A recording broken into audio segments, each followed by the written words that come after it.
Hello YouTube, Way here, and this is probably, the series part 8A.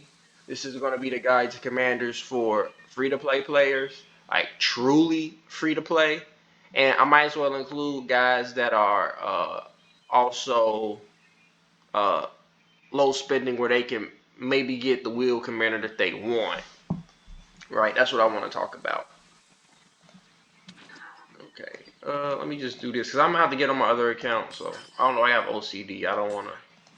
I hate leaving these things. It's just too. Okay, she's coming back. I can talk a little bit. So just to recap, you know what a free to play player is, but low spending would be, you get the growth fund and the gem supply right here. The growth fund gives you 81,000 gems. You get to City Hall 25, which is kind of hard. I like to break it up. It's more like you're getting 41,000 gems. By the time, at least by the time YSG comes out, you're going to be 23. And then by the time that maybe Khan or somebody comes out, that's after KVK1, I'm pretty sure, then that's when you would probably hit 25. Because I think as a free-to-play player, hitting 25 City Hall 25 isn't as important. I think it's way more important to be constantly training troops and using your speed ups, not on the City Hall per se, but when you have to upgrade your troop buildings. Somebody actually mentioned that in a message, and I want to just give a shout out to him because this is Alliance focused. Favorite it. I'm let you guys read it for a second. Like he said, I totally agree with him 100%, and that's why I said in one of my videos in general, I think you should only speed up my City Hall when it favors me to do so. Like I'm getting extra value for doing so, right? And that's me as a person that does spend money trying to get the speed ups and stuff, And then like I said, you should always, be working on troops and tech, right? So you should always be speeding those buildings up. Okay, there you go. There you go. So that made a lot of sense to me. And I'm trying to see. Okay, 18. Okay, nine minutes. I got 9 minutes to do this. Can I do it? Okay. So as a free to play, right? I think everybody, right? Well, most people, not everybody, but every free to play player should everybody should get Sun Tzu. Right, Sun Tzu works good in the garrison. He's good in the open field. He just can't rally objectives and attack cities, but he can do everything else pretty much. So I think he's a really good commander to invest. I think he's the best epic. He has really good damage. I want you expertise, especially. 1200. Yeah, 1000 damage factor. Each time you hit a target, you gain 50 rage. You can hit up to 5 targets. That's hella fucking rage, right? If you hit everybody. Increased skill damage. He cares just a little bit about infantry, and it's a good stat for infantry health bonus. He reduces the damage you take. He's even tankier in the garrison. He does a lot of good stuff. You can see he's really the only commander that I really got up there. He's going to be primary. I'm running him particularly for garrison. This is like my garrison build I'm doing. I'm not gonna go into the builds per se, but that's what I'm doing. And then there's a reason why I get this talent specifically for the rage regen. Don't judge me, okay? Um, I've already covered videos about how I feel about the gatherers and then the peacekeepers, but one peacekeeper I think is extremely valuable too is the Boudica. She's a very good generalist, so he doesn't care about what troops you bring, literally at all. And then she does have some healing. She restores rage. She has a D attack reduction. She reduces rage. She can get increased damage, and she doesn't care about what troops you got. The damage factor on the nuke is respectable. I think she's a good general character to add as a secondary. I would make her primary about barbs, maybe forts, and then you can use her as a secondary just for her skills. I think that's valid as a free to play player. By the same token, Jonah Arc, especially paired with that Sun Tzu, I think is good. Mainly just literally, I spent 50 sculptures just getting her first skill max early because if you can at least get this skill, right, that's like doing the majority of it, right? And then she does have some healing, some sustain. She does increase your normal attack damage for what it's worth. Expertise is where it's really at because it increases the buff for 4 seconds, and then you gain 50 rage per second, 200 rage. Combine that with Sun Tzu if you're hitting hella targets, right? You're tanky as hell. Well, not tanky as hell compared to some legendaries, but you're pretty tanky. You're doing some healing, right? Your normal attack damage is good. It's a good pairing for Rage Regen. You're firing off the skills a lot. You're buffing, right? And now compare that to like Ethelflaed, where you have similar rage regen through the support tree, but like you're not as tanky. I mean, it is a solid debuff, but I think a lot of people focus this combo, as they were saying. I do see that this combo here with the Ethelflaed Jonah Arc is a little bit of a glass cannon, and it's a bigger debuff, so people see that on the battlefield, you're probably going to get wrecked. Whereas with the Sun Tzu, you're a little bit tankier, right? So you won't get melted as fast, but he's still not a legendary, right? He's not a Charles Martel, right? But he's tanky. So that's what I would focus on. Those 3 commanders specifically is what I would get first, because like you can do the Sun Tzu Boudica. Boudica's still good for barbs. You can do the Boudica Joan is fine. They all can work with each other, right? You can't go wrong with going, the Sun Tzu Joan. You can't go wrong with going Sun Tzu Boudica is fine. You can't go wrong with any combination of the 3. You just can't. That all those combinations are fine. Like with Ethel, you get her through Expedition. Like, why not? Especially just 5111. Just get her, and then try to get the march speed reduction is relevant.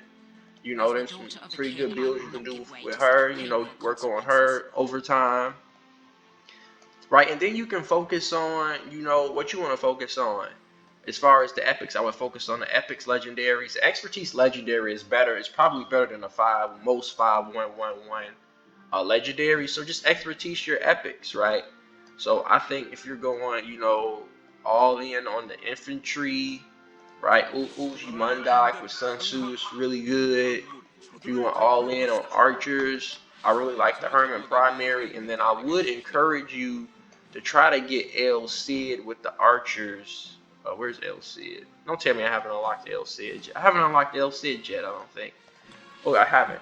So I would encourage you to get El Cid 5111 if you're gonna go archers, just because like there's this thing where you can make it so they can't use skills for like 3 seconds, and if you got like 2 people on the battlefield doing that, it can really hurt somebody that has this big skill damage pairing with like a Yi Song Ye, and you make it up so he can't use his skills as often. And it's a good combo, right? And then at 5, he's one of the better legendaries at 5111. So a little bit of extra damage factor, a little bit of archer march speed and defense, and then he gets increased stats when you're under half. A little bit of additional march speed, and being fast is a very good thing. So that's 5% plus another 5% when you're under 50, plus this 5%, this 10% march speed. I think that's a solid.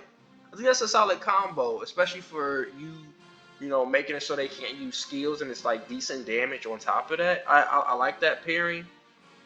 Again, this dude generates rage, right? So I think that's a good pairing. Now for the Calvary, which isn't my specialty. I haven't ever played the game trying to go for Calvary. I don't know why. I love my infantry guys. Pelagius is really good, again for the same reasons. Good stats. He's not as fast as the other cavalry commanders, but he does have some pretty good healing. He has some healing. He is garrison, which doesn't matter. His ability hits pretty hard. It's 900 damage factor. Restores 100 rage. Matchup teams him, he gets extra cavalry stats. Right, pretty solid of a choice, especially for skill damage. You have bio bars. He has AOE, march speed reduction. Good on the cavalry attack. He does attack cities, but that's not important. But he does have this ability where when you get out of combat, you heal and you get a 50% march speed bonus. So you can like run away from people. And in the cavalry tree specifically, right, there's the skill when you get under half, you increase your march speed by 30%. That's like literally enough to run away, right? So with that being said, if you get under half, you can choose to continue fighting or leave. That's a good option to have so your whole army doesn't get wrecked. Some characters have to commit to fights, right, because they're just not fast enough. Like Julius Caesar, he's not fast enough. You have to commit to that fight, right? But with a bars, right, you can, plus he's reducing the enemy's march speed, so like literally you're under 50. The next time you use your active skill, just start running away. You will run away, you will get away most of the time, right? And then, especially if you pair him with the Belisarius, right? He does get increased damage after the 50%, so that pairs well with the cavalry, where you can decide whether to fight or run, right? When you leave battle, you get even faster, right? And then you can use this to go leave, right? Get the 15% cavalry bonus, and then go right back in, right? And like, look, this combo right here is fast as hell. Right, this Belisarius are bars, and then you can also take advantage of the mobility tree. I really like the hasty departure specifically because you can go inside of resource nodes and gain 60% movement speed from that. You can reduce a little bit of the skill damage taken. This thing increases your march speed after you use an active skill, by like 15%. Like, there's a lot of good movement speed in here. And then if you're trying to be fast to get in and get out, there are some options, right? So cavalry really is quick, right? Pelagius is kind of like the only slow one. That's the cavalry. Kusunoki, I don't know. Like I said, I guess, Kusunoki Herman, right? But I really feel like the Herman with the LC is more so where it's at, right? I guess see I've seen some people do like the CPO Joan, right? Because CPO has that tankiness. So the same idea with Sun Tzu, where you're not trying to get melted, using Joan. But I also feel like, why not just go Sun Tzu? I think Sun Tzu is the better commander because more of his skills. Well, this one is attacking cities, and this guy's garrison, so at least you can use the garrison later. So I don't know, as a free-to-play player, that's what I would focus on. I really like the Herman LC. That's one of the legendaries that I would recommend. And then I do want to give you something to think about, because you're not gonna have no gems, right? You're not gonna have not none. And then over the course of the game, you might be able to get a legendary 5-1-1-1, or, man, fingers crossed, if you're really crushing it, 5-5-1-1. Maybe you end up getting 200 legendary sculptures somehow. You decide to spend money down the road. At the 5-1-1-1, right? At the ones that's more, good for you, but these are the first commanders that are coming out. You're gonna be eager to spend your gems. I think Richard at the 5-1-1-1 is pretty good.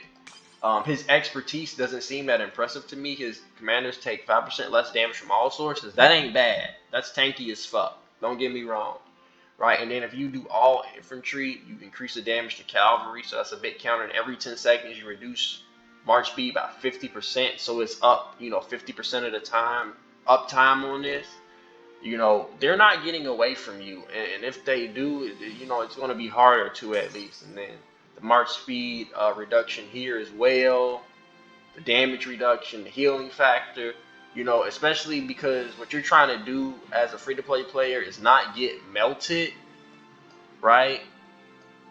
You pairing this with the Joan, you pairing the Richard with the Ethelflad, right? So you can do these buffs and debuffs and not get fucked up, I think is kind of relevant, right? So I'm telling you, if they see the Joan, they see the Ethelflad, they're coming for you, and they coming for that ass. Right, so you need to protect yourself because, you don't want to get melted on the battlefield. that you know, and then like again, these commanders are not that fast, right? The Ethel and Joan, those are the ones that you're going to try to utilize, right, to impact the team because you're trying to buff or debuff uh, the battlefield. But again, like the Richard at the 5-1-1-1, like this is hella good healing. When they do attack you, it's definitely some reduction, reducing their march speed so they ass can't get away as easy, right? And for the other guys to fuck them up. And then, you know, this is going to be level 1, right? Damage taken is reduced by 5 counterattack damage. So if you get focused, right, you're going to dish out a little bit more damage. And if you could get this guy to 5-5-1-1, that it's really good because like 15% reduced damage taken. Like we already talked about, Sun Tzu has 17%, but that's only in, you know, the garrison, right? 17 plus the 10. But this guy, he give you 15 anywhere, right? That's crazy. That's 15 anywhere. It's good as hell in your garrison, right? Counterattack damage is 10, and then like if you did want to go full infantry, you know, attack and defense, I compare well with the Sun Tzu. And then like you get a little bit of extra healing, and then the Watchtower, you're not going to be attacking cities, so whatever.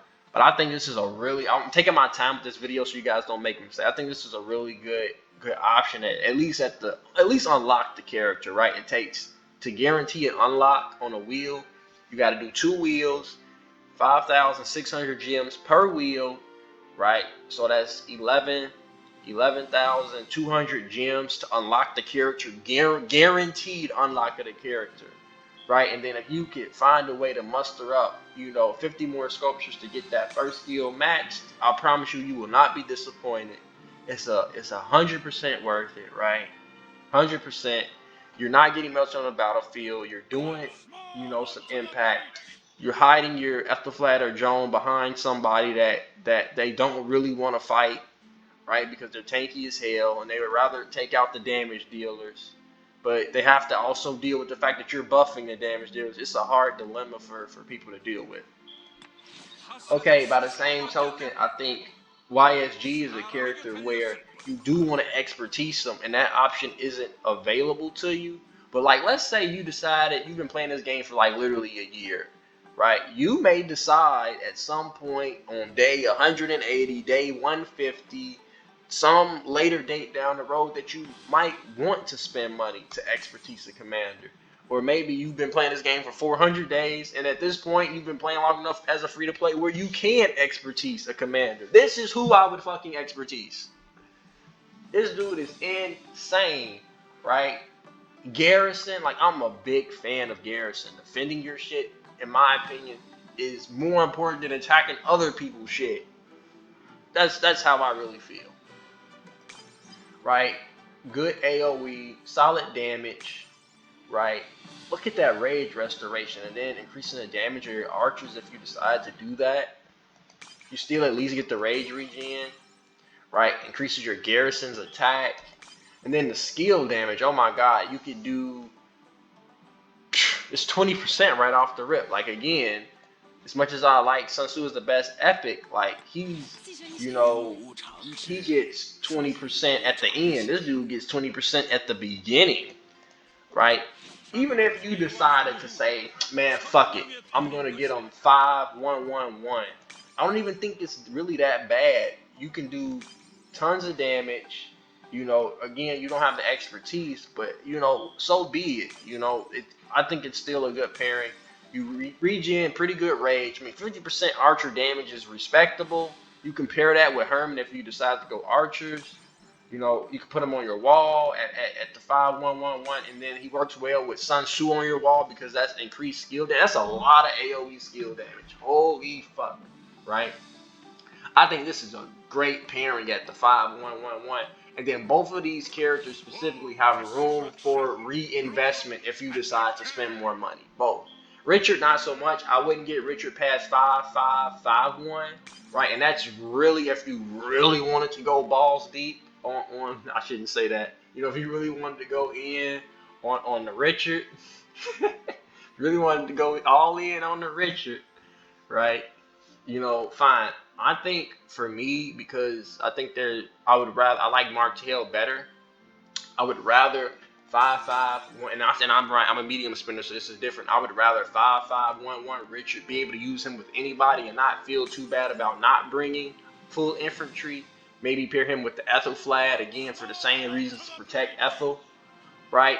And then I ended up getting different commanders down the road, like the Alexander the Great, Constantine, Guan Yu, Leonidas, something like that. I think those commanders retain a lot more value, because the thing with Richard and why I say that is, like, this healing is nutty, right? But then there's commanders that come out, like the first one is Saladin, that just counters Richard, reduces how much um how much you can heal. They have a healing reduction. Alexander the Great comes out, reduces healing. Ramses comes out eventually, reduces healing. Like, he gets worse and worse because there's more and more opportunities to somebody to take away what makes Richard great, which really is that healing factor. And then the thing is that Richard doesn't do that much damage. He's not a damage dealer. He stops damage. So again, people, once they get to a certain point, they just ignore you. At least try to ignore you on the battlefield, right? And then focus you later once your damage is gone. So, Richard does retain some value in the open field for sure, right? Who calls the lion? But eventually, his impact will be reduced. Whereas with the YSG, and the reason why also the expertise is good, he retains more value over the course of the game. You can literally pair this commander with anybody, and a lot of people, like Herman, the Herman, him, Sun Tzu, shit, just anybody really. I mean, I think there's better combinations, but I really do think he works with a lot of people. That's what I would do. Right? I would definitely try to pick up these two commanders. Like I say, you could at least spend the 11,200 gems on, 5,600 on both, on 2 wheels, 2 out of the 3 wheels, at least unlock the character, right? So just in case you decide to do something different with your spending, you have that option too. And these 2 characters are really, really nice to have. I recommend unlocking every character if you can. I am like 11,200 just to unlock the character. Plus, I'm buying a Writer of History to get 10 more sculptures, and then I have room for investment if I decide to do something with them. Worth it to me. So that's what I would do. Longer video, free to play. That's how I would at least start. That's where I would start, is free to play. Totally free to play. And the same thing kind of goes for low spenders as well, but I'll make a video specific to them in the next one. Free to play players, you are now beginning to be master governors.